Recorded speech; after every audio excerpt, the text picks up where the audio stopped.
Hello, this is Justin from justinkain.com, and today this is 5 minutes of coaching. Alright, we do this every week where I take the time to answer questions and situations that have come in during the week that I think everybody should have the answer to. So, one of the questions that came in, that I was talking to a guy named Tim from South Bend, and his question was, how do I deal with bad tenants? Now, this is going to sound harsh. Most bad tenant problems come from bad landlords. And maybe not bad landlords, maybe it's just inexperienced landlords. So I personally have over 120 properties that I'm in charge of as the CEO of the companies that own those specific properties at the moment.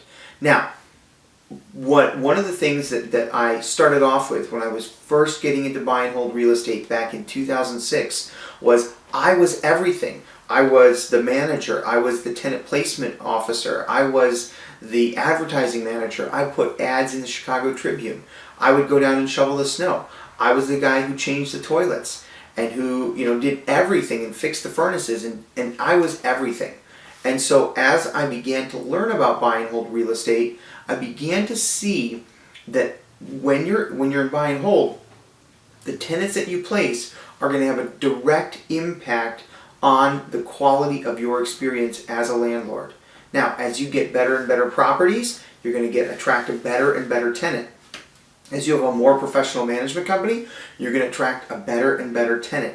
And all of these things play together into how much money you're making. And we'll talk about that a lot more as we go on in this series of how to estimate the rents that are coming in and make sure that the tenants are paying. But one of the things that really messes a lot of people up is simply the communication between you and the tenant. So in your property management company or in your property management structure, you have to. This is imperative that you have a signed lease and that you have a 60 to 90 day walkthrough. So once the tenant moves in, you explore all of the different parts of the house and you show them where the electrical box is so that they can flip the breaker switch on and off. And you show them where the plumbing is, and you show them how to use their furnace. All of those things are going to make your experience as a landlord better. Then you have a 60 to 90 day walkthrough. Then you have a mid-lease walkthrough. And then you have somebody communicating to them 60 to 90 days before their lease is up so that you can sign a new lease and you can renew that relationship with them. Most bad tenant problems come from lack of communication. Now, are there bad tenants out there? Yes. By bad tenants, I mean tenants who will play the system, who will destroy your property, who will, make it really, really tough to be a landlord. Absolutely. And this is where you need a good attorney. Don't take on these kind of tasks yourself, or if you do, be prepared to be very, very unemotional about this, because when you're doing this, it's about the tenant doing what they're supposed to do. We've clearly outlined everything that they're supposed to do, and they've agreed to do it.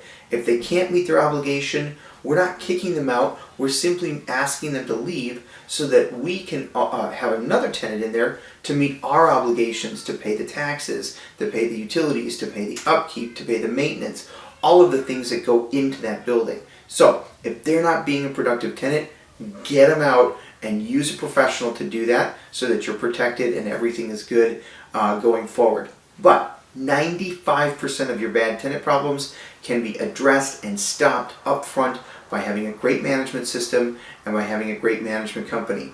I like the system Buildium, so if you want to check that out, it's Buildium, Buildium.com. Buildium.com. We've gone through a lot of different property management softwares. Buildium.com is a great one, which you should check out and see if it'll fit into your business model.